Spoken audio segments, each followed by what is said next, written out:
ವಶಿಷ್ಠ ಗಣಪತಿಯಲ್ಲಿ ಒಂದು ಸಾತ್ವಿಕ ಪರಿಕಲ್ಪನೆ ಕೂಡ ಇದೆ ಅಂತ ಹೇಳ್ತಾರೆ. ಅವನಿಗೆ ಆಹಾರವನ್ನು ಪೂರೈಸಲಿಕ್ಕೆ ಸಾಧ್ಯವೇ ಇಲ್ಲ. ಭಕ್ತಿಯಿಂದ ಒಂದು ತುಳಸಿ ದಳ ಲಾಸ್ಟ್ ಅಲ್ಲಿ ಇಟ್ಟಂಥದ್ದು ಆ ತುಲಾಭಾರವನ್ನೇ ಹೇಗೆ ಸಮರ್ಪಕವಾಗಿ ಬ್ಯಾಲೆನ್ಸ್ ಮಾಡ್ತು, ಆ ರೀತಿ ಭಕ್ತಿ ಒಂದೇ ಬ್ಯಾಲೆನ್ಸ್ ಮಾಡ್ಲಿಕ್ಕೆ ಸಾಧ್ಯ ಗಣಪತಿಯಲ್ಲಿ.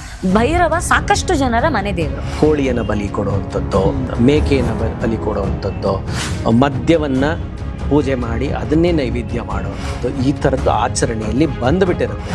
ಅದನ್ನು ಅವನು ಸಡನ್ ಆಗಿ ತೆಗೆದು ಹಾಕ್ಲಿಕ್ಕೆ ಸಾಧ್ಯ ಆಗೋದಿಲ್ಲ. ಆ ಭೈರವ ಸ್ವರೂಪವೇ ಹಾಗೆ. ಇದಕ್ಕಿಂತ ಮುಂಚೆ ನರಬಲಿಗಳೇ ನಡೀತಿದ್ವು. ಜಾಗಕ್ಕೆ ಹೋಗ್ಲಿಕ್ಕೆ ತುಂಬ ಕಷ್ಟಪಡ್ತಾ ಇದ್ರು, ತುಂಬ ಹೆದರ್ತಾ ಇದ್ರು ಜನ. ನಿರ್ವಂತ ಪುಸ್ತಕ ಈಗಲೂ ಇದೆಯಾ? ಹೆಚ್ಚು ಜನ ಅದನ್ನ ಓದಿದಾಗ ಹುಚ್ಚರಾಗೋದು, ಮೈ ಕೆರ್ತಾ ಬರೋದು, ಹೀಗ ಹೋಗ್ತಾನೆ ಇರ್ತಾರೆ, ಮನೆಯಲ್ಲೇ ಇರ್ತಾರೆ, ಸಡನ್ ಆಗಿ ಹೊರಗಡೆ ಹೋಗಿ ಅವರ ವಸ್ತ್ರಗಳನ್ನೆಲ್ಲ ಕಳೆದು ಹಾಕ್ಬಿಡ್ತಾರೆ.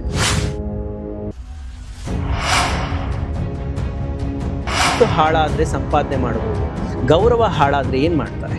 ಇದು ಫಾಸ್ಟ್ ಫುಡ್ ಅಲ್ವಲ್ಲ. ಎಲ್ಲೋ ಹೋದ್ವಿ, ಒಂದು ಆರ್ಡರ್ ಮಾಡಿದ್ವಿ, ತಕ್ಕತ್ತ ತೆಗೆದು ತಿನ್ಲಿಕ್ಕೆ ಸಾಧನೆ ಇದು. ನಾವು ಪುಸ್ತಕ ಕೊಡ್ತೀವಿ, ಪುಸ್ತಕದಲ್ಲಿ ಮಂತ್ರ ಇರುತ್ತೆ, ಸಾಧನೆ ಇರುತ್ತೆ, ಕ್ರಿಯೆ ಇರುತ್ತೆ, ಇದರಿಂದ ಜ್ಞಾನ ಸಿಗುತ್ತೆ.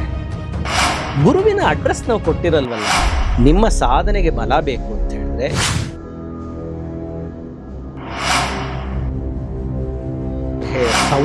ಸೌತೆಕಾಯಿಯನ್ನು ಬಲಿ ಕೊಡೋದು, ನಿಂಬೆ ಹಣ್ಣನ್ನು ಬಲಿ ಕೊಡೋದು. ನಿಂಬೆ ಹಣ್ಣಲ್ಲಿ ನಿಜವಾಗ್ಲೂ ಅದರಲ್ಲಿ ಇರುವಂತಹ ಒಂದು ಬೀಜಗಳು ಇರಲಿಲ್ಲ ಅಂತ ಹೇಳಿದ್ರೆ ಸತ್ತ ಮನುಷ್ಯನನ್ನು ಮತ್ತೆ ಬದುಕಿಸುವಂತಹ ಮೃತ್ಯುಂಜಯ ಸಂಜೀವಿನಿ ವಿದ್ಯೆಗೆ ಒಂದು ತಾಂತ್ರಿಕ ವಸ್ತು ಆ ನಿಂಬೆ ಹಣ್ಣು.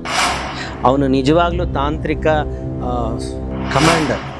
ಒಂದು ಯಾವುದೇ ಒಂದು ದೇವಿಯ ಒಂದು ಸಾಧನೆ ಆಗಬೇಕು ಅಂದರೆ ಆ ದೇವಿಗೆ ಒಂದು ಗಣಪತಿ, ಒಂದು ಭೈರವ ಇದ್ದೇ ಇರಬೇಕು.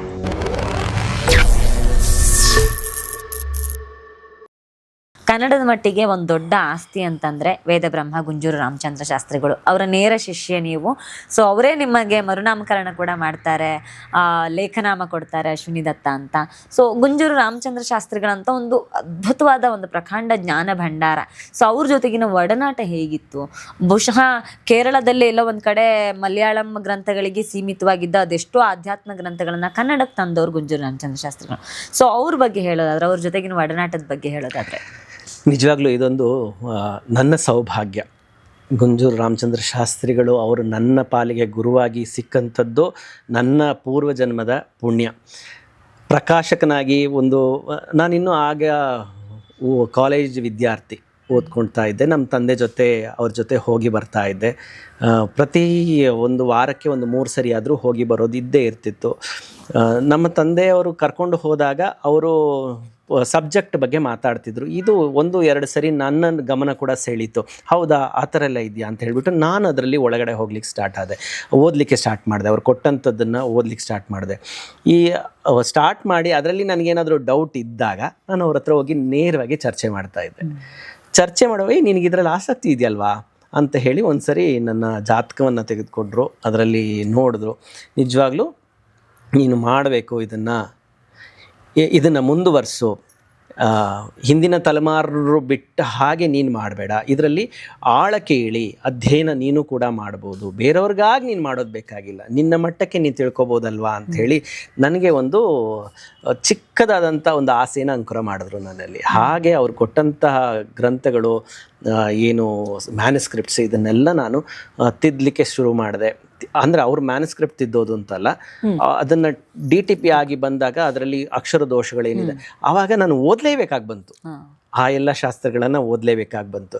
ಅದನ್ನು ನಾನು ಅವ್ರ ಹತ್ರ ಹೋಗಿ ಮಾತಾಡ್ಕೊಂಡಾಗ ಒಂದು ದಿವಸ ಅದು ಏನು ಅನ್ನಿಸ್ತೋ ಗೊತ್ತಿಲ್ಲ, ಇಂತಿಂಥ ಸಬ್ಜೆಕ್ಟ್ ನಿನಗೆ ಹೇಳ್ತೀನಿ, ಸಂಸ್ಕೃತ ಜ್ಞಾನ ನನಗೆ ಆ್ಯಕ್ಚುಲಿ ಇಲ್ಲ, ಕನ್ನಡವೇ ನಮ್ಮ ಗರ್ವ.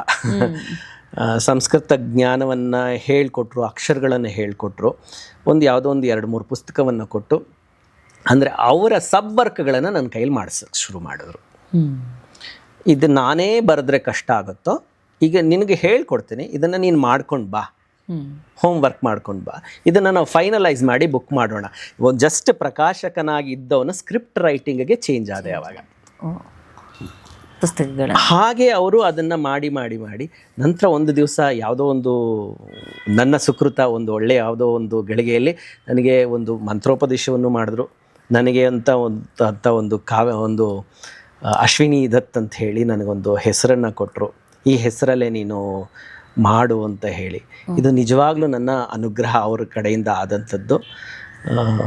ಈ ರೀತಿ ಗುರುಗಳನ್ನು ಕೂಡ ಇವರ ನಂತರ ನನ್ನ ಅವಧೂತರು ಒಬ್ಬರು ನಮ್ಮ ಅಂಗಡಿಗೆ ಬಂದಿದ್ದರು. ಅವರು ಏನೂ ತಗೊಳ್ಳಿಲ್ಲ, ಪುಸ್ತಕಗಳು ಏನು ತಗೊಳ್ಳಿ, ಎಲ್ಲವನ್ನೂ ನೋಡಿದ್ರು. ಯಾವುದರಲ್ಲಿ ಏನು ತೊಂದರೆ ಆಗಿದೆ, ಏನಿದೆ, ಇದಿಲ್ಲ, ಇದನ್ನು ಸೇರಿಸ್ಬೇಕು, ಇದನ್ನು ತುಂಬ ಇನ್ನೂ ಹುಷಾರಾಗಿ ಇದರಲ್ಲಿ ಅಧ್ಯಯನ ಮಾಡಿಸಿ ಲೇಖಕರ ಹತ್ರ ಮಾತಾಡಿ ರಿವೈಸ್ ಮಾಡಿಸಿ ಅಂತೆಲ್ಲ ಹೇಳಿ, ಇದೆಲ್ಲ ಹೇಳಿ ಸುಮ್ಮನೆ ಒಂದು ಮಂತ್ರೋಪದೇಶ ಮಾಡಿ ಕೊಟ್ಟು ಹೋಗೋದು. ನಾನು ಹುಡ್ಕೊಂಡು ಹೋದದ್ದೇ ಅಲ್ಲ, ಗುರುವೇ ಹುಡ್ಕೊಂಡ್ಬಂದಂಥದ್ದು. ಅವರೇ ಹುಡ್ಕೊಂಡು ಬಂದು ನನಗೆ ಹೇಳಿದಂಥದ್ದು. ಇದೆಲ್ಲ ನಿಜವಾಗ್ಲೂ ರೋಮಾಂಚನವಾದಂಥ ನಮ್ಮ ಜೀವನ ಒಂದು ಇದಕ್ಕಾಗಿ ಮಾತ್ರ ಅಲ್ಲ, ಭೋಗಕ್ಕೆ ಮಾತ್ರ ಅಲ್ಲ ಅನ್ನೋ ಒಂದು ಕಾರಣಕ್ಕೆ ನಾವು ನಿಜವಾಗ್ಲೂ ಚಿರಋಣಿ ಆಗಿರಬೇಕು. ನಮ್ಮ ಸುಕೃತ, ನಮ್ಮ ಪೂರ್ವಜರ ಒಂದು ಪುಣ್ಯದಿಂದ ನಾನು ಈ ಒಂದು ಪುಸ್ತಕೋದ್ಯಮಕ್ಕೆ ಬಂದೆ. ಈ ಒಂದು ಪುಸ್ತಕೋದ್ಯಮದಲ್ಲಿ ಇಷ್ಟೆಲ್ಲ ವಿಷಯ ಕಲೀಲಿಕ್ಕೆ ನನ್ನ ಸಂಘವೇ ಕಾರಣ. ಸೊ ನನಗೆ ಈ ಗಣಪತಿಯ ವಿಚಾರ ಬಂದಾಗಿಂದ ನನಗೆ ಅನ್ಸೋದು, ಈ ಮಂತ್ರ ಮತ್ತು ತಂತ್ರಗಳ ಉಪಾಸನೆಗಳಿಗೆ ಗಣಪತಿ ಬಹಳ ಪ್ರಧಾನ ದೇವತೆ ಅಂತ ಕೇಳಿದ್ದೀನಿ. ಸೊ ಗಣಪತಿ ಆರಾಧನೆ ಮಾಡಿರೋರು ಬಹುತೇಕ ಗಣಪತಿಯನ್ನು ಯಂತ್ರ ಮಂತ್ರದ ಸ್ವರೂಪದಲ್ಲೂ ಕೂಡ ಆರಾಧನೆ ಮಾಡೋದು ಜಾಸ್ತಿ ಇದೆ ಅಂತ ಹೇಳ್ತಾರೆ. ತುಂಬ ಜನಕ್ಕೆ ಗೊತ್ತಿಲ್ಲ, ಗಣಪತಿಯನ್ನು ಸಾತ್ವಿಕ ದೇವರಾಗಿ ಮಾತ್ರ ಬಹಳ ಜನ ಆರಾಧನೆ ಮಾಡ್ತಾರೆ. ಸೊ ಇದರಲ್ಲೊಂದು ಬಹಳ ಇಂಟ್ರೆಸ್ಟಿಂಗ್ ಪರಿಕಲ್ಪನೆ ಉಚ್ಚಿಷ್ಟ ಗಣಪತಿ. ಸೊ ಅದ್ಭುತ ಪರಿಕಲ್ಪನೆ. ಬಟ್ ಈ ಉಚ್ಚಿಷ್ಟ ಗಣಪತಿಯ ಬಗ್ಗೆ ಬೇರೆ ಬೇರೆ ರೀತಿಯ ತಪ್ಪು ಕಲ್ಪನೆ ಇದೆ. ಎಂಜಲನ್ನು ನೈವೇದ್ಯವಾಗಿ ಇಡಬೇಕಂತೆ ಅನ್ನುವಂಥ ತಪ್ಪು ಕಲ್ಪನೆಗಳಿರುವಂತಹದ್ದು. ಮನುಷ್ಯನ ದೇಹದಿಂದ ವಿಸರ್ಜನೆ ಮಾಡ್ತಾನೆ, ಅದೆಲ್ಲ ಇದಾಗುತ್ತೆ. ಆ ಥರದ ತುಂಬ ತುಂಬ ತಪ್ಪು ಕಲ್ಪನೆಗಳಿದೆ. ಸೊ ಏನು ಈ ಉಚ್ಚಿಷ್ಟ ಗಣಪತಿ ಅಂತ? ಉಚ್ಚಿಷ್ಟ ಗಣಪತಿ ಇದು ತುಂಬ ನಿಜವಾಗ್ಲಿ ತುಂಬ ಎಫೆಕ್ಟಿವ್ ಆಗಿ ಈಸಿಯಾಗಿ ಒಂದು ಸಾಧಕನಿಗೆ ಬೇಗ ಫಲ ಕೊಡುವಂಥ ಗಣಪತಿ. ಈ ಗಣಪತಿಯನ್ನು ಮೊದಲು ತುಂಬ ಜನ ಅದನ್ನು ದುರ್ಬಳಕೆ ಮಾಡ್ಕೋತಾ ಇದ್ರು.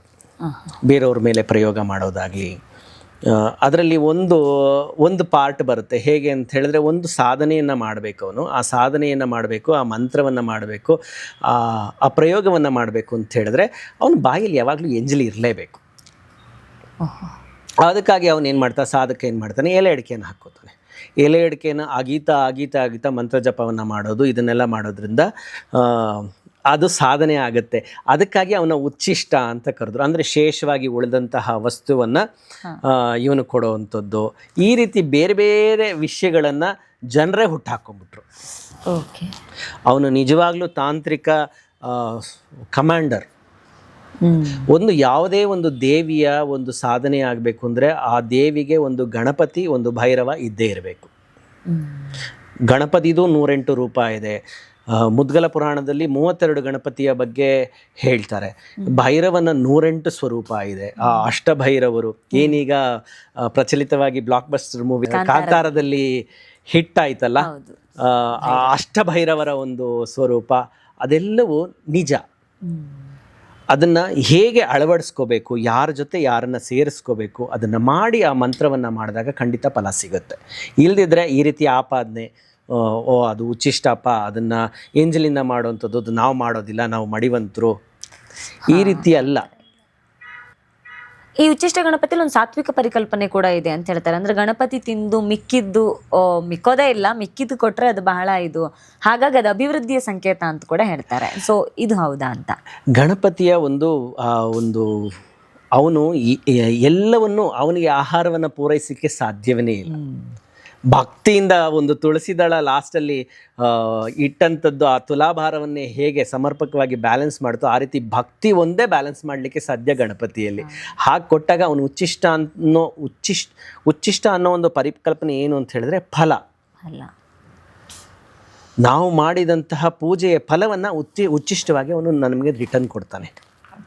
ಮಹಾಸಾಧಕರು KP ಕೃಷ್ಣಮೂರ್ತಿಗಳು ಅಂಥೇಳಿ, KP ಸಿಸ್ಟಮ್ ಅಂತ ಜ್ಯೋತಿಷ್ಯದಲ್ಲಿ ಎಷ್ಟು ಪ್ರಚಲಿತವಾದಂತಹ ಒಂದು ಸಾಧನೆಯನ್ನು ಮಾಡಿದ್ದಾರೆ, ಎಷ್ಟು ಅಧ್ಯಯನ. ಅಂದರೆ ಈಗ ಒಂದು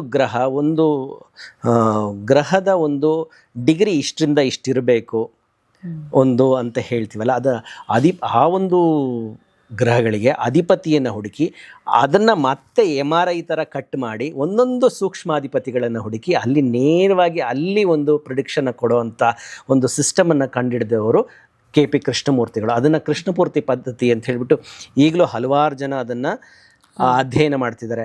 ಅವರ ಆರಾಧ್ಯ ದೈವ ಉಚ್ಚಿಷ್ಟ ಗಣಪತಿ. ಅವರ ಉಚ್ಚಿಷ್ಟ ಗಣಪತಿಯ ಸಾಧನೆಯಿಂದಲೇ ಆ ರೀತಿಯಾದಂಥ ಒಂದು ಹೊಸ ಅಧ್ಯಯನ ಜ್ಯೋತಿಷ್ಯದಲ್ಲಿ ಮಾಡಲಿಕ್ಕೆ ಸಾಧ್ಯ ಆಗಿದ್ದು. ಸೊ ನನಗೆ ನಾವಾಗಲೇ ಮಾತಾಡ್ತಿದ್ದೆ ಭೈರವರ ಆರಾಧನೆಯ ಬಗ್ಗೆ. ಸೊ ಭೈರವ ಸಾಕಷ್ಟು ಜನರ ಮನೆ ದೇವರು. ಈ ಭೈರವರ ಆರಾಧನೆಯಲ್ಲಿ ತುಂಬ ಗೊಂದಲಗಳಿದೆ. ಮದ್ಯವನ್ನು ನೈವೇದ್ಯವಾಗಿಡ್ತಾರೆ, ಮಾಂಸವನ್ನು ನೈವೇದ್ಯವಾಗಿಡ್ತಾರೆ. ಸೊ ಈ ಮದ್ಯ ಮಾಂಸವನ್ನೆಲ್ಲ ನೈವೇದ್ಯವಾಗಿಡುವ ಭೈರವರ ಆರಾಧನೆ ಮನೆ ದೇವರಾಗಿರೋರು ಸಾಕಷ್ಟು ಜನ ಮಾಡ್ತಾರೆ. ಆದರೆ ಈ ಆರಾಧನೆ ಬಗ್ಗೆ ತುಂಬ ಗೊಂದಲಗಳಿದೆ.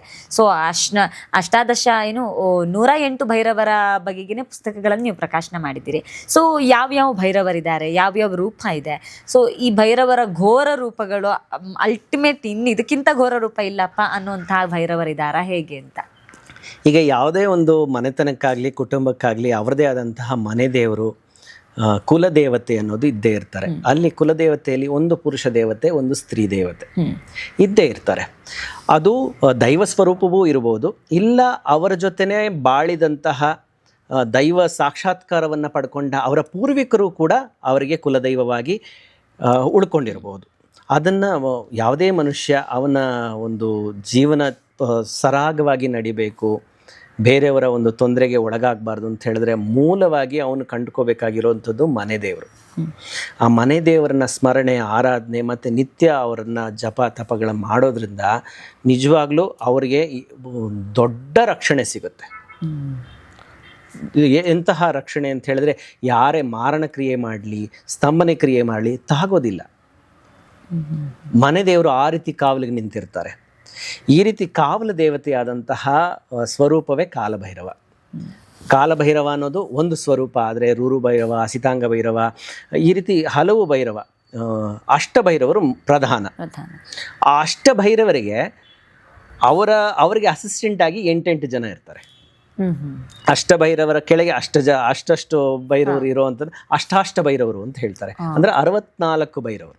ಈ 64 ಭೈರವರ ಒಂದು ಸ್ವರೂಪವನ್ನ ಈಗಲೂ ನಾವು ಆದಿಚುಂಚನಗಿರಿಯ ಕಾಲಭೈರವನ ದೇವಸ್ಥಾನದ ಪ್ರಾಕಾರದಲ್ಲಿ 64 ಭೈರವರ ಒಂದು ವಿಗ್ರಹವನ್ನ ಈಗಲೂ ನೋಡ್ಬೋದು. ಅದು ಆ ಭೈರವ ತಂತ್ರ ಪುಸ್ತಕ ಮಾಡಕ್ಕೆ ಸ್ಟಾರ್ಟ್ ಆದಾಗ ನಾವು ಚರ್ಚೆ ಮಾಡ್ತಿದ್ವಿ. ಅಷ್ಟಭೈರವರಿಗೆ ಅದನ್ನು ನಾವು ಸೀಮಿತವಾಗಿ ಇಟ್ಟಿದ್ವಿ. ಆಮೇಲೆ ಗುರುಗಳನ್ನ ಸಂಪರ್ಕ ಮಾಡಿದ್ವಿ. ಗುರುಗಳು ಅವರು ಹೇಳಿದ್ರು, ಅಷ್ಟಭೈರವರು ಮಾತ್ರ ಯಾಕೆ, ಅಷ್ಟಾಷ್ಟಭೈರವರನ್ನು ಇಂಟ್ರೊಡ್ಯೂಸ್ ಮಾಡಿ. ಎಷ್ಟೋ ಜನಕ್ಕೆ ಗೊತ್ತಿಲ್ಲ, ಎಷ್ಟೋ ಜನರ ಮನೆ ದೇವರದು. ಈಗ 8 ಮಾತ್ರ ಹುಡುಕ್ತಾ ಇರ್ತಾರೆ. ಆ 8ರಲ್ಲಿ ಮನೆ ದೇವರು ಇರೋದಿಲ್ಲ, ಬಿಟ್ಬಿಡ್ತಾರೆ. ಈ ಇರ್ತಾರಲ್ಲ, ಅದರಲ್ಲಿ ಯಾವುದೋ ಒಂದು ಮನೆ ದೇವರು ಇರ್ತಾರೆ. ಅದನ್ನ ಕಂಡುಕೊಳ್ಳಲಿಕ್ಕೆ ಅನುಕೂಲ ಆಗುತ್ತೆ ನೀವು ಮಾಡಿ ಅಂತ ಹೇಳಿದಾಗ ನಮ್ಮ ಪ್ರಕಾಶನದ ಲೇಖಕರಾದಂಥ S. ಪ್ರಾಣೇಶ್ ಅವರು ಅದ್ರ ಬಗ್ಗೆ ಸಾಕಷ್ಟು ರಿಸರ್ಚ್ ಮಾಡಿದ್ರು. ಅದಕ್ಕೆ ಸಂಬಂಧಪಟ್ಟ ಹಾಗೆ ಎಷ್ಟೋ ಯಾತ್ರೆಗಳನ್ನು ಮಾಡಿ, ಎಷ್ಟೋ ದಾರ್ಶನಿಕರನ್ನ ಕಂಡು, ಎಷ್ಟೋ ವಿಷಯಗಳನ್ನು ಕಲೆಕ್ಟ್ ಮಾಡಿ ಆ ಬೃಹತ್ ಭೈರವ ತಂತ್ರ ಅನ್ನೋದರಲ್ಲಿ 21 ಮುಖ್ಯವಾದಂತಹ ಭೈರವರನ್ನ ಸಂಪೂರ್ಣ ವಿವರ, ಆ ಭೈರವನಿಗೆ ಸಂಬಂಧಪಟ್ಟಂತಹ ಎಲ್ಲ ವಿಷಯಗಳು ನೀವು ಹೇಳಿದಾಗೆ ತಾಮಸಿಕ ಮತ್ತು ರಾಜಸಿಕ, ಸಾತ್ವಿಕ 3 ರೀತಿಯಲ್ಲೂ ಆಚರಣೆಯನ್ನು ಮಾಡ್ಬೋದು. ಸೊ ಕೆಲವರು ಏನಾಗೋಗಿರುತ್ತೆ, ಅವರ ಪರಂಪರೆಯಿಂದ ಒಂದು ಕೋಳಿಯನ್ನು ಬಲಿ ಕೊಡುವಂಥದ್ದು, ಇಲ್ಲ ಮೇಕೆಯನ್ನು ಬಲಿ ಕೊಡುವಂಥದ್ದು, ಮದ್ಯವನ್ನು ಪೂಜೆ ಮಾಡಿ ಅದನ್ನೇ ನೈವೇದ್ಯ ಮಾಡುವಂಥದ್ದು, ಈ ಥರದ್ದು ಆಚರಣೆಯಲ್ಲಿ ಬಂದುಬಿಟ್ಟಿರುತ್ತೆ. ಅದನ್ನು ಅವನು ಸಡನ್ನಾಗಿ ತೆಗೆದು ಹಾಕ್ಲಿಕ್ಕೆ ಸಾಧ್ಯ ಆಗೋದಿಲ್ಲ. ಹಾಗಾದ್ರೆ ಏನು ಮಾಡಬೇಕಾಗುತ್ತೆ? ಪ್ರಾಣಿ ಬಲಿ ಕೊಡೋದು ನಿಜವಾ? ಸೊ ಅದು ಬೇಕಾ? ಅದು ಪ್ರಕೃತಿದತ್ತವಾಗಿ ಇಲ್ವಲ್ಲ, ಅದನ್ನು ಯಾಕೆ ಮಾಡಬೇಕು ಅಂತ ಹೇಳಿದ್ರೆ ಆ ಭೈರವ ಸ್ವರೂಪವೇ ಹಾಗೆ. ಅವನು ಅಪೇಕ್ಷೆ ಪಡ್ತಾನೆ. ಅದಕ್ಕೆ ಪರ್ಯಾಯವಾಗಿ ಈಗಿನ ಕಾಲದಲ್ಲಿ ಏನು ಚೇಂಜಸ್ ಎಲ್ಲ ಆಗಿದೆ ಅಂತ ಹೇಳಿದ್ರೆ, ಬಲಿ ಕೊಡೋದು ನೀವು ನಿಜವೇ ಆದರೆ ಪ್ರಾಣಿ ಬಲಿ, ಇದಕ್ಕಿಂತ ಮುಂಚೆ ನರಬಲಿಗಳೇ ನಡೀತಿದ್ವು. ಈಗಷ್ಟೇ ನಾವು ನಾಗಾಲ್ಯಾಂಡ್ಗೆ ಹೋಗಿ ಬಂದ್ವಿ. ಅಲ್ಲಿ ಆ ಜಾಗಕ್ಕೆ ಹೋಗ್ಲಿಕ್ಕೆ ತುಂಬ ಕಷ್ಟಪಡ್ತಾ ಇದ್ರು, ತುಂಬ ಹೆದರ್ತಾ ಇದ್ರು ಜನ. ಯಾಕಂದ್ರೆ ನರಬಲಿ ಅಷ್ಟು ಪ್ರಚಲಿತವಾಗಿತ್ತು. ಈಗಿನ ಕಾಲಕ್ಕೆ ಅದು ಚೇಂಜ್ ಆಗಿದೆ. ಅದು ಹೇಗಾಗಿದೆ, ಅದು ಬೇರೆ ಪ್ರಾಣಿಗಳಿಗೆ ಬಂದು ಸೀಮಿತವಾಗಿದೆ. ನೆಕ್ಸ್ಟ್ ಮುಂದೆ ಹೋಗ್ತಾ ಚೇಂಜ್ ಆಗ್ಬಹುದು. ಈಗ ಪರ್ಯಾಯ ಅವಸ್ಥೆ ಏನು, ಅದಕ್ಕೇನು ಪರ್ಯಾಯ ಮಾರ್ಗ ಅಂತ ಹೇಳಿದ್ರೆ ಕುಂಬಳಕಾಯಿಯನ್ನು ಬಲಿ ಕೊಡಿ, ಹ್ಮ್. ಉರ್ವಾರುಕ ಅಂದರೆ ಸೌತೆಕಾಯಿಯನ್ನು ಬಲಿ ಕೊಡೋದು, ನಿಂಬೆಹಣ್ಣನ್ನು ಬಲಿ ಕೊಡೋದು. ನಿಂಬೆಹಣ್ಣಲ್ಲಿ ನಿಜವಾಗ್ಲೂ ಅದರಲ್ಲಿರುವಂತಹ ಒಂದು ಬೀಜಗಳು ಇರಲಿಲ್ಲ ಅಂತ ಹೇಳಿದ್ರೆ ಸತ್ತ ಮನುಷ್ಯನನ್ನು ಮತ್ತೆ ಬದುಕಿಸುವಂತಹ ಮೃತ್ಯುಂಜಯ ಸಂಜೀವಿನಿ ವಿದ್ಯೆಗೆ ಒಂದು ತಾಂತ್ರಿಕ ವಸ್ತು ಆ ನಿಂಬೆಹಣ್ಣು. ಮೊದಲು ಅದರಲ್ಲಿ ಬೀಜಗಳು ಇರ್ತಿರ್ಲಿಲ್ಲ, ಮತ್ತೆ ಉತ್ಪತ್ತಿ ಆಗ್ತಿರ್ಲಿಲ್ಲ. ಹೌದಾ? ನಿಂಬೆ ಮತ್ತೆ ಉತ್ಪತ್ತಿ ಆಗ್ತಿರ್ಲಿಲ್ಲ. ಅದಕ್ಕೆ ಸಂಜೀವಿನಿ ಮಂತ್ರದ ಒಂದು ಆಶೀರ್ವಾದ ಇತ್ತು, ಮೃತ್ಯುಂಜಯನ ಒಂದು ಆಧಿಪತ್ಯ ಇತ್ತು. ಹಾಗಾಗಿ ಆ ನಿಂಬೆಹಣ್ಣನ್ನು ಒಂದು ಪ್ರಯೋಗ ಮಾಡಿ ಯಾರ ಮೇಲೇನಾದರೂ ಹಾಕಿದಾಗ ಸತ್ತ ವ್ಯಕ್ತಿ ಬರ್ತಿದ್ರು. ಈ ನಿಂಬೆ ಹಣ್ಣಿನ ಪ್ರಯೋಗಗಳು ಅಂತಂದ್ರೆ ಹಿಂದಿನ ಕಾಲದಲ್ಲಿ ಒಳಗಡೆ ಬೀಜ ಇಲ್ಲದೆ ಇರುವಂತ ನಿಂಬೆ ಹಣ್ಣುಗಳನ್ನು ಬಳಸ್ತಾ ಇದ್ರು. ಇದನ್ನ ನಾವು ನನಗೆ ಗೊತ್ತಿದ್ದ ಹಾಗೆ ಹಲವು ತಲೆಮಾರುಗಳು ನೋಡೇ ಇರ್ಲಿಕ್ಕೆ ಸಾಧ್ಯ ಇಲ್ಲ. ಸತ್ಯಯುಗದಲ್ಲಿ ಇತ್ತು. ಸತ್ಯಯುಗದಲ್ಲಿ ಇದ್ದದ್ದೆಲ್ಲ ಸತ್ಯವೇ, ಇದ್ದದ್ದೆಲ್ಲ ಸತ್ಯವೇ. ಎಲ್ಲವೂ ಆಗ್ತಿದ್ದು ಒಳ್ಳೆಯ ಕಾರಣಕ್ಕಾಗಿ, ಯಾರಿಗೂ ತೊಂದರೆ ಮಾಡಬೇಕು ಅಂತ ಯಾರು ಏನೂ ಮಾಡ್ತಿರ್ಲಿಲ್ಲ. ಹಾಗಾಗಿ ಆ ಕಾಲದಲ್ಲಿ ನಿಂಬೆ ವೃಕ್ಷಗಳಲ್ಲಿ ಬೀಜಗಳಿರಲಿಲ್ಲ. ತುಂಬ ವಿರಳವಾಗಿರ್ತಿತ್ತು ನಿಂಬೆ ವೃಕ್ಷ. ಅಲ್ಲಿಯೇ ಹುಡ್ಕೊಂಡು ಹೋಗ್ಬೇಕಾಗಿತ್ತು. ಆಮೇಲೆ ಅದರಲ್ಲಿ ಬೀಜೋತ್ಪನ್ನವಾಯಿತು. ಮನುಷ್ಯರ ಒಂದು ಆಸೆ, ಆ ಲೋಭ ಹೆಚ್ಚಾಯಿತು. ಹಾಗಾಗಿ ಅಡಲ್ಟ್ರೇಟ್ ಆಯಿತು ನಿಂಬೆಹಣ್ಣು. ಈಗ ನಮಗೆ ಸಿಗುವಂಥ ನಿಂಬೆಹಣ್ಣಲ್ಲಿ ಆ ಒಂದು ಬೀಜ ಇರಲಿಲ್ಲ ಅಂದರೆ ನಿಜವಾಗ್ಲೂ ಆ ಶಕ್ತಿ ಇರ್ತಿತ್ತು. ಹೌದಾ? ಇದೆಲ್ಲ ನಮ್ಮ ಶಾಸ್ತ್ರದಲ್ಲಿ ಇದೆ. ಆಮೇಲೆ ಇನ್ನೊಂದು ವಿಷಯ, ನೀಲವಂತಿಗೆ ಅಂತ ಒಂದು ಪುಸ್ತಕ ಇದೆ. ನೀಲವಂತಿಗೆ ಈ ಒಂದು ಹೆಸರು ಕೇಳ್ತಿದ್ದಂಗೆ ಹಲವು ಜನರ ಕಿವಿ ನಿಮರುತ್ತೆ. ಹೆಚ್ಚು ನಮ್ಮ ಉತ್ತರ ಕನ್ನಡ, ಈ ಸೀಮೆಯವರು, ಮಹಾರಾಷ್ಟ್ರ ಈ ಕಡೆ ಇವರಿಗೆ ತುಂಬ ಪರಿಚಯ ಇರುವಂಥ ವಿಷಯ. ಇದನ್ನು ತುಂಬ ಈಗೊಂದು 1 ವರ್ಷ 2 ವರ್ಷದ ಹಿಂದೆ ತುಂಬ ಜನ ಇಂಟರ್ನೆಟ್ಟಲ್ಲಿ ಹುಡುಕಿದಂಥ ತಂತ್ರ ಪುಸ್ತಕಗಳಲ್ಲಿ ಇದು ಫಸ್ಟ್, ನೀಲವಂತಿಗೆ. ಯಾಕಪ್ಪ ನೀಲವಂತಿಗೆ ಅಂತ ಹೇಳಿದ್ರೆ, ಇದೊಂದು ಶಾಪಗ್ರಸ್ತ ಪುಸ್ತಕ. ಈ ಪುಸ್ತಕವನ್ನು ಓದೋದ್ರಿಂದ, ಕೆಟ್ಟ ಉದ್ದೇಶದಿಂದ ಓದೋದ್ರಿಂದ ಹುಚ್ಚು ಹಿಡಿಯುತ್ತೆ, ಕೋಮಾಗೆ ಹೋಗ್ತಾರೆ, ಸಾಯ್ತಾರೆ ವ್ಯಕ್ತಿ. ಈ ರೀತಿಯಾದಂಥ ಶಾಪ ಇರುವಂತಹ ಪುಸ್ತಕ. ಈ ಪುಸ್ತಕವನ್ನು ಬರೆದವರು ನೀಲವತಿ ಅನ್ನೋ ಒಬ್ಬ ಯಕ್ಷಿಣಿ.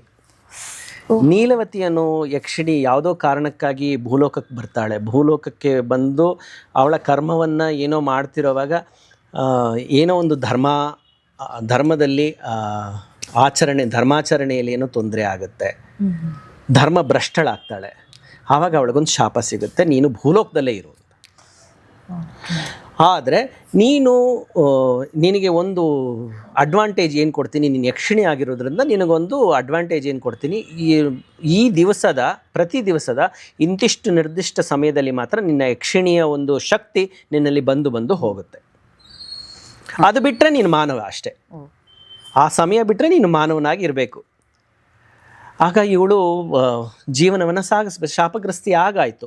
ಇನ್ನೇನು ಯಕ್ಷಿಣಿ ಮಾಮೂಲಿ ಮನುಷ್ಯನಾಗಿ ಅವತಾರಗಳಲ್ಲಿ ಹೇಗಿದೆ ನೋಡಿ, ಅವಳು ಸಾಮಾನ್ಯ ಮನುಷ್ಯಳಾಗಿ ಜೀವಿಸ್ಲಿಕ್ಕೆ ಸ್ಟಾರ್ಟ್ ಮಾಡಿದ್ಲು.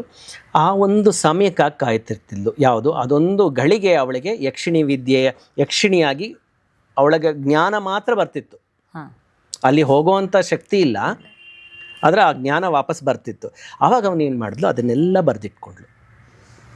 ಒಂದು ಕಡೆ ಬರೆದಿಟ್ಲು, ತಿರ್ಗ ಮರಿಬಾರ್ದಲ್ವಾ.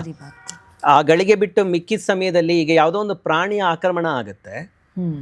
ಪ್ರಾಣಿ ಆಕ್ರಮಣ ಆದಾಗ ನಾನು ಏನು ಮಾಡಿದ್ರೆ ಅದರಿಂದ ನಾನು ರಕ್ಷಣೆಯನ್ನು ಪಡಿಬೇಕು, ಆ ಒಂದು ವಿದ್ಯೆ ಯಕ್ಷಿಣಿ ಕಲ್ತಿದ್ಲು. ಅದನ್ನು ಇಲ್ಲಿ ಬರೆದಿಟ್ಟಿದ್ಲು. ಈ ರೀತಿಯಾದಂಥ ಎಲ್ಲ ವಿಷಯವನ್ನು ಬರೆದಿಟ್ಟು ಅದನ್ನು ಒಂದು ಪುಸ್ತಕವಾಗಿ ಮಾಡಿಟ್ಲು. ನೀಲವತಿ ಯಕ್ಷಿಣಿ ಬರೆದಂಥ ಪುಸ್ತಕವೇ ನೀಲವಂತಿಗೆ. ಅದರಲ್ಲಿ 2 ರೀತಿಯಾದಂಥ ವಿಷಯಗಳು ಇದ್ದವು. ಆರಾಧನೆ, ದೇವರಿಗೆ ಹೇಗೆಲ್ಲ ಯಕ್ಷಿಣಿಯರು ಪೂಜೆ ಪುನಸ್ಕಾರಗಳನ್ನು ಮಾಡ್ತಿದ್ರು. ಇದನ್ನು ಅವಳು ಕರ್ಮಭ್ರಷ್ಟಳಾಗಿದ್ಲಲ್ಲ, ಒಳ್ಳೆ ಫಲಗಳನ್ನು ಮಾಡಿದಾಗ ತಾನೇ ಅವಳು ಶಾಪಗ್ರಸ್ತೆ ಆಗಿರುವಂಥದ್ದು ಮುಕ್ತಿ ಹೊಂದಲಿಕ್ಕೆ ಸಾಧ್ಯ. ಹಾಗಾಗಿ ಅವಳ ಸದಾಚಾರಗಳನ್ನು ಬರೆದಿಟ್ಲು. ಜೊತೆಗೆ ಈ ರೀತಿಯಾದಂತಹ ಬೇರೆ ಬೇರೆ ದೋಷಗಳು ಏನಾದರೂ ಆದಾಗ ಏನೆಲ್ಲ ಪರಿಹಾರಗಳನ್ನು ಮಾಡ್ಕೋಬೇಕು, ಹೇಗೆಲ್ಲ ನನ್ನನ್ನು ನಾನು ರಕ್ಷಣೆ ಮಾಡ್ಕೋಬೇಕು. ಪ್ರಾಣಿ ಆಕ್ರಮಣ ಮಾಡ್ತು, ಮನುಷ್ಯರೇ ಯಾರೋ ಅಬಲೆ ಅಲ್ವಾ, ಆಕ್ರಮಣ ಮಾಡಿದಾಗ ಹೇಗೆ ನನ್ನನ್ನು ರಕ್ಷಣೆ ಮಾಡ್ಕೋಬೇಕು ಅದನ್ನೆಲ್ಲ ಬರೆದಿಟ್ಲು. ಶತ್ರುನಾಶ ಅನ್ನೋ ಒಂದು ವಿಷಯವೇ ಹೇಗಿದೆ ಅಂತ ಹೇಳಿದ್ರೆ, ಅವರಿಗೆ ನಾನು ಶತ್ರು, ನನಗೆ ಅವ್ರ ಶತ್ರು. ಅವರು ನನ್ನನ್ನು ಅಟ್ಯಾಕ್ ಮಾಡಬಾರ್ದು ಅಂತ ನನ್ನನ್ನು ಆತ್ಮರಕ್ಷಣೆ ಮಾಡ್ಕೋಬೇಕೇ ಹೊರತು ಅವರು ಹಾಳಾಗಬೇಕು ಅಂತ ಮಾಡುವಂಥ ಪ್ರಯೋಗಗಳು ತಪ್ಪು. ಈ ನೀಲವಂತಿ ಪುಸ್ತಕ ಈಗಲೂ ಇದೆಯಾ, ಹಾ, ಸಿಗ್ತಾ ಇದೆಯಾ? ಯಾವ ಪಬ್ಲಿಕೇಶನ್, ನಿಮ್ಮ ಪಬ್ಲಿಕೇಶನ್ ಅಲ್ಲೂ ಇದೆಯಾ ಹೇಗೆ ಅಂತ? ಕನ್ನಡದ ಬಗ್ಗೆ ಅದು ಸಿಕ್ಕಿದ್ಯಾ ಹೇಗೆ ಅಂತ? ನೀಲವಂತಿಕೆ ಇದು ಏನು ಶಾಪಗ್ರಸ್ತವಾದಂಥ ಗ್ರಂಥ ನಿಜವಾಗ್ಲೂ ಆಗಿನ ಕಾಲದಲ್ಲಿ ಏನಿತ್ತು, ನಂತರ ಒಂದು ಈ ನಮ್ಮ ಮಹಾರಾಷ್ಟ್ರ ಪ್ರಾಂತ್ಯದ ಕೆಲವು ಪಂಡಿತರ ಹತ್ರ ಅದು ಅಳಿದುಳಿದು ಕೆಲವು ಭಾಗಗಳು ಸಿಕ್ಕಿದ್ವು. ಈಸ್ಟ್ ಇಂಡಿಯಾ ಕಂಪನಿ ನಮ್ಮ ಭಾರತಕ್ಕೆ ದಾಳಿ ಇಡ್ತು. ಭಾರತಕ್ಕೆ ದಾಳಿ ಇಟ್ಟು ಸಾಕಷ್ಟು ನಮ್ಮನ್ನು ದೋಚಲಿಕ್ಕೆ ಸ್ಟಾರ್ಟ್ ಮಾಡಿದ್ರು. ದೋಚಲಿಕ್ಕೆ ಸ್ಟಾರ್ಟ್ ಮಾಡಿದಾಗ ಈ ಪಂಡಿತರುಗಳು ಇದನ್ನು ಪ್ರಯೋಗ ಮಾಡಿದರು. ಈಗ ನೀವು ಕೇಳಿರ್ತೀರ ಗಣಪತಿಯ ಒಂದು ಕಥೆಯಲ್ಲಿ, ಗಣಪತಿ ಚಂದ್ರನ ನೋಡಿದ್ರೆ ದೋಷ ಬರುತ್ತೆ ಅಂತ ಗಣಪತಿ ಕೊಟ್ಟಂಥ ಶಾಪ ಅದರಲ್ಲಿ ಬರುತ್ತಲ್ಲ, ಸಮಂತಕ ಮಣಿ. ಹೌದು, ಆ ಸಮಂತಕ ಮಣಿ ಅದು ದೈವಿಕವಾದಂಥ ವಸ್ತು, ಸೂರ್ಯನಿಂದ ಸತ್ರಾರ್ಜಿತನಿಗೆ ಸಿಕ್ಕಂತಹ ವಸ್ತು. ಈ ಥರ ಹಲವು ವಸ್ತುಗಳು ನಮ್ಮ ಭವ್ಯ ಭಾರತದ ಹೆಮ್ಮೆಯ ಪರಂಪರೆಯಲ್ಲಿ ಬೇಕಾದಷ್ಟು ಇದ್ದವು. ಇದನ್ನೆಲ್ಲ ದೋಚ್ಕೊಂಡು ಹೋದರು. ಈ ದೋಚ್ಕೊಂಡು ಹೋಗೋದನ್ನು ಸಹಿಸಲಾರದೆ, ತಡಿಲಿಕ್ಕಾರದೆ, ಬೇರೆ ಬಲ ಇಲ್ಲ ಅವ್ರಿಗೆ. ಅವರಲ್ಲಿ ಸೈನ್ಯ ಬಲ ಇದೆ, ಹಣಬಲ ಇದೆ, ಆಮೇಲೆ ಆಕ್ರಮಣ ಮಾಡಿಬಿಟ್ಟಿದ್ದಾರೆ. ನಮ್ಮವರು ಒಂದಷ್ಟು ಜನ ಅವ್ರ ಜೊತೆ ಸೇರಿಬಿಟ್ಟಿದ್ದಾರೆ. ಹೇಗೆ ಮಾಡೋದು, ಏನು ಮಾಡೋದು ಅನ್ನೋವಾಗ ಈ ಪಂಡಿತರುಗಳು ಈ ನೀಲವಂತಿಕೆಯ ಕೆಲವು ಪ್ರಯೋಗಗಳನ್ನು ಮಾಡಿದರು. ಆಗಿನ ಕಾಲದಲ್ಲಿ ಮಾಡಿದಾಗ ಈ ವಿಷಯ ಬ್ರಿಟಿಷರ ಗಮನಕ್ಕೂ ಬಂದು ಆ ಪುಸ್ತಕವನ್ನು ಆಗಿನ ಕಾಲಕ್ಕೆ ಬ್ಯಾನ್ ಮಾಡ್ತಾರೆ. ಎಲ್ಲೆಲ್ಲ ಯಾರೆಲ್ಲ ಈ ವಿದ್ಯೆಯನ್ನು ಕಲ್ತಿದ್ದಾರೆ, ಈ ಪುಸ್ತಕ ಯಾರಲ್ಲೆಲ್ಲ ಇದೆ, ಅದನ್ನೆಲ್ಲ ತಂದು ಒಂದು ಕಡೆ ಇಟ್ಟು ಸುಡ್ತಾರೆ. ಸುಟ್ಟು ಅದನ್ನು ನಾಶ ಮಾಡ್ತಾರೆ. ಹಾಗಾಗಿ ಆ ಸಂಸ್ಕೃತಿ ಅದೇ ಹೇಳ್ದಾಗೆ ಪಾಸಿಟಿವ್ ಥಿಂಕನ್ನು, ಪಾಸಿಟಿವ್ ವಿಷಯಗಳನ್ನು ಮುಂದಕ್ಕೆ ತೆಗೆದುಕೊಂಡು ಹೋಗೋದಿಲ್ಲ. ಮನುಷ್ಯನ ಒಲವು ಯಾವಾಗಲೂ ಈ ಕಡೆ ವಕ್ರವಾಗಿ ಇರೋದ್ರಿಂದ ಒಳ್ಳೆ ವಿಷಯಕ್ಕೆ ಉಪಯೋಗಿಸೋ ಅಂಥ ಪುಸ್ತಕ ಅನ್ಯಾಯವಾಗಿ ನಾಶವಾಗಿ ಹೋಯಿತು. ಆದರೆ ಈಗಲೂ ಕೆಲವು ಜಾಲತಾಣಗಳಲ್ಲಿ, ಕೆಲವು ಬೇರೆ ಬೇರೆ ಮಾರಾಟ ಆನ್ಲೈನ್ನಲ್ಲಿ ನೀಲವಂತಿಗೆ ಅಂತ ಹಾಕಿದಾಗ ಪುಸ್ತಕಗಳು ಸಿಗುತ್ತೆ. ಇದು ನಿಜವಾಗಲೂ ತಪ್ಪಾದಂಥ ವಿಷಯ. ಅದು ಎಲ್ಲ ಫೇಕ್ ಪುಸ್ತಕ. ನೀಲವಂತಿಕೆ ಅನ್ನೋ ಪುಸ್ತಕ ಈಗ ಅಳಿದುಳಿದು ಹೋಗಿದೆ. 2-3 ಪೇಜ್ ಏನಿದೆ ಅದನ್ನು ಕಲ್ಕಟ್ಟ ಮ್ಯೂಸಿಯಮಲ್ಲಿ ಈಗಲೂ ಕೂಡ ಇಟ್ಟಿದ್ದಾರೆ. ಅಂದರೆ ಸದಾಚಾರದ ವಿಷಯಗಳನ್ನು ಈಗಲೂ ಫ್ರೇಮ್ ಹಾಕಿ ಆ ನೀಲವಂತಿಕೆಯ ಅವಶೇಷಗಳನ್ನು ಈಗಲೂ ಇಟ್ಟಿದ್ದಾರೆ. ಅದು ಬಿಟ್ಟರೆ ಯಾರಲ್ಲೂ ಈ ನೀಲವಂತಿಕೆ ಪುಸ್ತಕ ಇಲ್ಲ. ಸದಾಚಾರ ವಿಷಯಗಳು ಜನ್ರೇಷನ್ ಟು ಜನ್ರೇಷನ್ ಬಂತು, ಬೇರೆಯವರಿಗೆ ಬಂತು, ಬೇರೆ ಬೇರೆ ಪುಸ್ತಕಗಳಲ್ಲಿ ಸೇರ್ಪಡೆ ಆಗಿದೆ. ಈಗ ನಾವು ಮಾಡಿರುವಂಥ ಹಲವು ಪುಸ್ತಕಗಳಲ್ಲಿ ಅದರ ಮೂಲ ಉದ್ದೇಶವೋ ಇಲ್ಲ ಯಾವುದಾದ್ರು ತಂತ್ರಗಳೋ ಇದ್ದಿರಬಹುದು. ಆದರೆ ನೀಲವಂತಿಗೆ ಅನ್ನೋ ಒಂದು ಸ್ವರೂಪ, ನೀಲವತಿ ಬರೆದಂತಹ, ಯಕ್ಷಿಣಿ ಬರೆದಂತಹ ಆ ಗ್ರಂಥದ ಮೂಲ ರೂಪ ಎಲ್ಲೂ ಇಲ್ಲ. ಇದನ್ನು ಹುಡುಕಕ್ಕೆ ಹೋಗಬಾರ್ದು. ಹುಡುಕಕ್ಕೆ ಹೋದಾಗ ಅದನ್ನು ಸಂಪಾದನೆ ಮಾಡಬೇಕು, ಅದನ್ನು ಹುಡುಕಬೇಕು ಅಂತ ಜನರು ಕೂಡ ಲಕ್ಷಗಟ್ಟಲೆ ಖರ್ಚು ಮಾಡಿದ್ದಾರೆ, ಹುಚ್ಚರಂತೆ ಹಲ್ದಿದ್ದಾರೆ. ಆದರೆ ಅದು ತಪ್ಪು, ಮಾಡೋಕ್ಕೆ ಹೋಗಬಾರ್ದು. ಅದು ಬೇಡ ಅಂತ ಹೇಳಿ ಶಾಪಗ್ರಸ್ತವಾದಂತಹ ಒಂದು ನಂತರ ಆ ಪುಸ್ತಕಕ್ಕೆ ಅಂದರೆ ನೀಲವತಿ ಬರೆದ ಆದಮೇಲೆ, ಅವಳ ಶಾಪ ವಿಮೋಚನೆ ಆದಮೇಲೆ ಆ ಶಾಪ ಆ ಪುಸ್ತಕಕ್ಕೆ ಮಾತ್ರ ಸೀಮಿತವಾಯಿತು.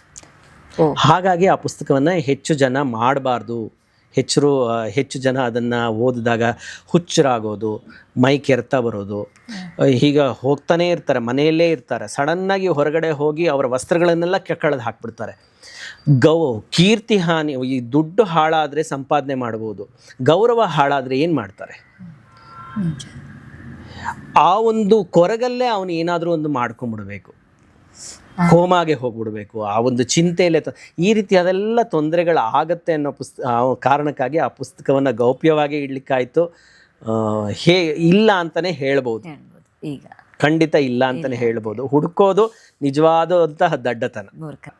ಆಮೇಲೆ ಯಾವುದೇ ಒಂದು ವ್ಯಕ್ತಿ, ನನಗೆ ಬರುವಂತಹ ಸಾಧಾರಣವಾಗಿ ಬರುವಂಥ ಕಮೆಂಟ್ಸ್ಗಳಲ್ಲಿ ಗುರುವಿನ ಒಂದು ಮಾರ್ಗದರ್ಶನ ಇಲ್ಲದೆ ಏನೂ ಪುಸ್ತಕ ಪ್ರಯೋಜನ ಇಲ್ಲ, ಗುರುವಿನ ಒಂದು ಮಾರ್ಗದರ್ಶನ ಬೇಕು, ಗುರುವೇ ಈ ಮಂತ್ರವನ್ನು ಹೇಳ್ಕೊಡ್ಬೇಕು ಅನ್ನೋ ರೀತಿಯೆಲ್ಲ ಹೇಳ್ತಾರೆ. ನಾನು ಹೇಳಲಿಕ್ಕೆ ಇಷ್ಟಪಡೋದು ಒಂದೇ, ನಾವು ಪುಸ್ತಕ ಕೊಡ್ತೀವಿ, ಪುಸ್ತಕದಲ್ಲಿ ಮಂತ್ರ ಇರುತ್ತೆ, ಸಾಧನೆ ಇರುತ್ತೆ, ಕ್ರಿಯೆ ಇರುತ್ತೆ, ಇದರಿಂದ ಜ್ಞಾನ ಸಿಗುತ್ತೆ.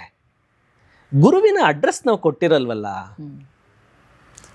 ನಾವೆಲ್ಲ ಪುಸ್ತಕದಲ್ಲಿ ಗುರುವಿನ ಅಡ್ರೆಸ್ ಕೊಡೋದಿಲ್ಲ. ನಿಮ್ಮ ಸಾಧನೆಗೆ ಬಲ ಬೇಕು ಅಂತ ಹೇಳಿದ್ರೆ, ನಿಮ್ಮ ಸಂಕಲ್ಪ ಅಷ್ಟು ದೃಢವಾಗಿದ್ದರೆ ನೀವು ಆ ಗುರುವಿನ ಅನ್ವೇಷಣೆಯಲ್ಲಿ ನಿಮ್ಮ ಜೀವನವನ್ನು ತೊಡಗಿಸ್ತೀರಾ, ನಿಮ್ಮ ಅಧ್ಯಯನವನ್ನು ತೊಡಗಿಸ್ತೀರಾ.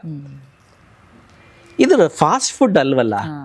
ಎಲ್ಲೋ ಹೋದ್ವಿ, ಒಂದು ಆರ್ಡರ್ ಮಾಡಿದ್ವಿ, ಟಕ್ಕತ್ತ ತೆಗೆದು ತಿನ್ನಲಿಕ್ಕೆ. ಸಾಧನೆ ಇದು. ಸಾಧನೆಗೆ ಅದರದೇ ಆದಂಥ ಮಹತ್ವ ಇದೆ. ಅದಕ್ಕೆ ಗುರುವನ್ನು ಅನ್ವೇಷಣೆ ಮಾಡಬೇಕು ಅಂದರೆ ಪುಸ್ತಕದಲ್ಲಿ ಗುರುವನ್ನು ಹುಡುಕಬೇಡಿ. ಪುಸ್ತಕವನ್ನು ಜ್ಞಾನಕ್ಕೆ, ಅದರಲ್ಲಿರುವಂಥ ವಿಷಯಗಳು ಮತ್ತು ವಿಷಯದ ಆಯಾಮಗಳನ್ನು ತಿಳ್ಕೊಳ್ಳೋಕ್ಕೆ ಮಾತ್ರ ಬಳಸಿ. ಸಾಧನೆ ದೃಢವಾಗಿದ್ದರೆ, ನಾನು ಹೇಳಿದ್ನಲ್ಲ, ಗುರುವು ಯಾವ ರೂಪದಲ್ಲಿ ಬೇಕಾದರೂ ನಮ್ಮ ಮುಂದೆ ಬಂದು ಅದಕ್ಕೆ ಡಿಕೋಡ್ ಮಾಡಿ ಹೋಗ್ಬೋದು. ಗುರುವಿನ ಅಗತ್ಯ ಖಂಡಿತ ಇದೆ. ಆದರೆ ಗುರು ನಾವು ಅಂದ್ಕೊಂಡಿರೋ ರೀತಿ ನಮ್ಮ ಮುಂದೆ ಕೂತಿರೋದಿಲ್ಲ, ಪಂಚಶಲ್ಯ ಹಾಕ್ಕೊಂಡಿರೋದಿಲ್ಲ. ಅವನು ಯಾವ ರೂಪದಲ್ಲಿ, ಪ್ರಕೃತಿಯಲ್ಲಿ ಯಾವ ರೂಪದಲ್ಲಿ ಬೇಕಾದರೂ ಬರ್ಬೋದು. ಶಾಸ್ತ್ರಗಳೇ ಇರೋದು ಹಾಗೆ. ಮೊದಲೆಲ್ಲ ಒಂದೊಂದು ಈ ರಾಜ ವಿಕ್ರಮನ ಒಂದು ಆಸ್ಥಾನದಲ್ಲಿ ಇದೇ ರೀತಿಯಾದಂಥ ಪ್ರತಿಯೊಂದು ಆಸ್ಥಾನದಲ್ಲೂ ಒಬ್ಬ ಮಾಂತ್ರಿಕ ಇದ್ದೇ ಇರ್ತಿದ್ದ. ಮಾಂತ್ರಿಕ ಅಂತ ಹೇಳ್ತಿರಲಿಲ್ಲ, ಅವರು ತುಂಬ ಗೌರವವಾಗಿ ಪಾಸಿಟಿವ್ ಆಗಿ ಅವ್ರನ್ನ ಪಂಡಿತರು ಅಂತ ಕರಿತಿದ್ರು. ಅವರ ಕೆಲಸ ಏನು ಅಂತ ಹೇಳಿದ್ರೆ, ಜನರ ಒಂದು ಜನತೆಗೆ ಏನು ತೊಂದರೆ ಆಗಬಾರ್ದು, ಅವನ ರಾಜನ ಆಳ್ವಿಕೆಯಲ್ಲಿ ಆ ಜನತೆಗೆ ಯಾವುದೇ ರೀತಿಯಾದಂಥ ತೊಂದರೆ ಆಗಬಾರ್ದು. ಅದು ಒಂದು. ಅದು ಬಿಟ್ಟು ಶತ್ರುಗಳ ಆಕ್ರಮಣ ಆಗುತ್ತೆ. ಶತ್ರುಗಳನ್ನ ಆಕ್ರಮಣ ಆದಾಗ ಆ ಶತ್ರುಗಳನ್ನು ಹೇಗೆ ನಾವು ನಿಗ್ರಹಿಸೋದು, ಆ ನಿಗ್ರಹ ಮಾಡಲಿಕ್ಕೆ ಈ ತಂತ್ರಶಾಸ್ತ್ರವನ್ನು, ಮಂತ್ರಶಾಸ್ತ್ರವನ್ನು ಬಳಸ್ತೀವಿ. ಅದಕ್ಕೆ ಪ್ರತಿಯೊಂದು ಆಸ್ಥಾನದಲ್ಲೂ ಒಬ್ಬ ಮಾಂತ್ರಿಕ ಇರ್ತಿದ್ದ. ಮಾಂತ್ರಿಕ ಪಂಡಿತ ಅನ್ನೋ ಒಂದು ಉತ್ತಮವಾದಂಥ ಒಂದು ವ್ಯಕ್ತಿತ್ವದ ರೂಪದಲ್ಲಿ ಆ ಒಂದು ಪ್ರತಿಯೊಂದು ಆಸ್ಥಾನದಲ್ಲೂ ಇರ್ತಿದ್ದ. ಅವನು ಕೊಡ್ತಿದ್ದಂತಹ ಸಲಹೆಗಳು ಎಲ್ಲವೂ ಆ ಒಂದು ರಾಜ್ಯವನ್ನು ಕಾಪಾಡ್ತಿತ್ತು. ಅದಕ್ಕಾಗೇ ಮಂತ್ರಶಾಸ್ತ್ರವನ್ನು ಅಷ್ಟು ಗೌರವವಾಗಿ ಆಗಿನ ಕಾಲದಲ್ಲಿ ನೋಡ್ತಾ ಇದ್ರು. ಸೊ ಹೀಗೆ ಸಾಕಷ್ಟು ವಿಷಯಗಳ ಬಗ್ಗೆ ಮಾತಾಡಿದ್ವಿ. ತುಂಬ ವಿಷಯಗಳನ್ನು ಇನ್ನಷ್ಟು ಮಾತಾಡೋದಕ್ಕಿತ್ತು, ಆದರೆ ಬಹುಶಃ ಇದು ಕಾಲಮಿತಿಯಲ್ಲಿರೋ ಕಾರಣಕ್ಕೆ ಬಹುಶಃ ಆಗಲಿಕ್ಕಿಲ್ಲ. ಆದರೆ ಸಾಕಷ್ಟು ವಿಷಯಗಳನ್ನು ನಮ್ಮ ಜೊತೆಗೆ ಹಂಚ್ಕೊಂಡಿದ್ದೀರಾ. ತುಂಬ ಖುಷಿ ಆಯಿತು. ಶ್ರೀನಿಧಿ ಪಬ್ಲಿಕೇಶನ್ ಕಳೆದ 4 ತಲೆಮಾರಿನಿಂದಲೂ ಕೂಡ ಒಂದು ಅಕ್ಷರ ಸೇವೆಯನ್ನು ಮಾಡ್ಕೊಂಡ್ಬಂದಿದೆ. ವಿಶೇಷವಾಗಿ ಜ್ಯೋತಿಷ್ಯ, ಧಾರ್ಮಿಕ ಗ್ರಂಥಗಳು, ಆಧ್ಯಾತ್ಮಿಕ ಗ್ರಂಥಗಳ ಮೇಲೆ ಹೆಚ್ಚಿನ ಒತ್ತನ್ನು ಕೊಡ್ತಾ ಇದ್ದೀರಾ. ಈಗ ಹೊಸ ಪರಿಕಲ್ಪನೆಯಲ್ಲಿ ಕೂಡ ಪುಸ್ತಕಗಳನ್ನು ಬಿಡುಗಡೆ ಮಾಡ್ತಿದ್ದೀರಾ. ಸೊ ಇನ್ನಷ್ಟು ಓದುಗರ ಸಂಖ್ಯೆ ಹೆಚ್ಚಾಗಲಿ. ಸೊ ಓದುವಿಕೆಯತ್ತ, ಧಾರ್ಮಿಕ ಅಧ್ಯಯನಗಳತ್ತ ನಮ್ಮ ಮುಂದಿನ ತಲೆಮಾರು ಬರಲಿ ಅಂತ ನಾವು ಕೂಡ ಆಶಿಸ್ತೇವೆ. ಇಷ್ಟೊತ್ತು ನಮ್ಮ ಜೊತೆ ಮಾತಾಡಿದ್ದಕ್ಕೆ, ಸಾಕಷ್ಟು ನಿಮ್ಮ ಅನುಭವಗಳನ್ನು ಹಂಚ್ಕೊಂಡಿದ್ದಕ್ಕೆ ತುಂಬ ಹೃದಯದ ಧನ್ಯವಾದಗಳು. Thank you so much. ಈ ಒಂದು ಅವಕಾಶ ನಮಗೇನು ಕೊಟ್ಟರೆ, ನಮ್ಮನ್ನು ಈ ಎಷ್ಟೋ ವಿಷಯಗಳು ನಮ್ಮಲ್ಲಿ ಉಳಿದಿತ್ತು. ಇಷ್ಟೆಲ್ಲ ಮಾತಾಡೋದ್ನ ಅಂತ ನನಗೆ ಅನಿಸುತ್ತೆ. ಇಷ್ಟೆಲ್ಲ ವಿಷಯಗಳು ಎಲ್ಲಿಂದ ನಮಗೆ ಸಿಕ್ಕಿತ್ತು? ನನ್ನ ಒಂದು ಪುಸ್ತಕ ಅಧ್ಯಯನ, ಪುಸ್ತಕೋದ್ಯಮದಿಂದ. ಈ ಒಂದು ಅವಕಾಶ ಕೊಟ್ಟಂಥ ನಿಮಗೂ ಸಹ ತುಂಬ ಹೃದಯದ ಧನ್ಯವಾದಗಳು. ಸಾಕಷ್ಟು ಮಾಹಿತಿಗಳನ್ನು, ನೀವು ಅಧ್ಯಯನ ಮಾಡಿರೋ ರೀತಿಗಳನ್ನು ಎಲ್ಲ ನಮ್ಮ ಜೊತೆ ಹಂಚ್ಕೊಂಡ್ರಿ. Thank you so much. ನಿಮಗೋಸ್ಕರ ಪಾಕಶಾಸ್ತ್ರದವರು, ಸೊ ಅವರು ಭಾಳ ಅಥೆಂಟಿಕ್ ಆಗಿರುವಂಥ ಹೆಲ್ದಿ ಫುಡ್ಸ್ಗಳನ್ನು ಮಾಡ್ತಾರೆ. ಉಪ್ಪಿನಕಾಯಿ, ಚಟ್ನಿ ಪುಡಿಯಿಂದ ಹಿಡಿದು ಪ್ರತಿಯೊಂದು ಕೂಡ ಅಥೆಂಟಿಕ್ ಹೆಲ್ದಿ ಫುಡ್ಗಳನ್ನು, ಹೋಮ್ ಗ್ರೌಂಡ್ ಪ್ರಾಡಕ್ಟ್ಸ್ಗಳನ್ನು ಮಾಡ್ತಾರೆ. ಸೊ ಪಾಕಶಾಸ್ತ್ರದವರು ನಿಮಗೋಸ್ಕರ ಈ ಗಿಫ್ಟ್ ಹ್ಯಾಂಪರ್ನ ಕಳಿಸಿದ್ದಾರೆ. Thank you so much. Pakashastra ಅವರಿಗೂ ಕೂಡ ತುಂಬ ಒಳ್ಳೆಯದಾಗಿ. Thank you. ನೀವು ಟೇಸ್ಟ್ ಮಾಡಿ, ಖಂಡಿತವಾಗ್ಲೂ ಆರ್ಗ್ಯಾನಿಕ್ ಹೆಲ್ದಿ ಆಗಿರುವಂಥ ಪ್ರಾಡಕ್ಟ್ಸ್ಗಳನ್ನು ಅವರು ತಯಾರು ಮಾಡ್ತಾ ಇದ್ದಾರೆ. ಹಾಗಾಗಿ ಖಂಡಿತ ಇದನ್ನು ತೆಗೆದುಕೊಂಡು ಹೀಗೆ ಹೋಗಿ ನಮ್ಮ ಹೋಮ್ ಮಿನಿಸ್ಟರ್ ಕೊಟ್ಬಿಟ್ರೆ ಇದನ್ನ ಸಮರ್ಪಕವಾಗಿ ಉಪಯೋಗಿಸ್ತಾರೆ. ಖಂಡಿತ. ಚೈತ್ರ ಕುಂದಾಪುರ ಪಾಡ್ಕಾಸ್ಟ್ನಲ್ಲಿ ಇವತ್ತಿನ ಅತಿಥಿ ಸಾಕಷ್ಟು ವಿಷಯಗಳನ್ನ ಚರ್ಚೆ ಮಾಡಿದ್ರು. ಸೊ ಮತ್ತೆ ಮುಂದಿನ ಪಾಡ್ಕಾಸ್ಟ್ನಲ್ಲಿ ಹೊಸ ಅತಿಥಿಯ ಜೊತೆ ನಾನು ನಿಮ್ಮನ್ನು ಭೇಟಿ ಆಗ್ತೇನೆ. ನಮಸ್ಕಾರ.